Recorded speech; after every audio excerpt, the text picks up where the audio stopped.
Work is sweat, sweat, sweat, sweat. Ole, si baby kula. Tundum chu application tharne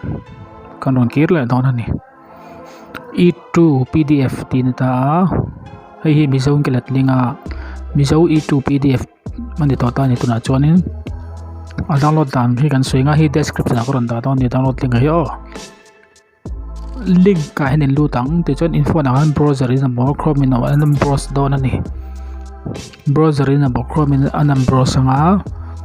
ti chon thuji ka hin share ve zo zo o chuan download to tin lutanga tin download tur ni o kan isa bang ka lut mai nga in download zo khanin lutang ti chon ti hen ron do na hi kan ngi jong te call detail emo an contact emo an sms ha kan invect ni trip ha ka te sanga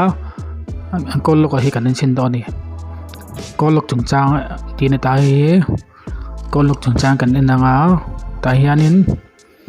antinan test te mang o test ka ti nga chuan PDF export role tin ta kan export ang waiting kan ha kang successful ti ta ti hen chon kan homepage anga file manager kan lutang o chon storage sakang kalanga ti chuan mizo E2 PDF te kan lutang he ron ta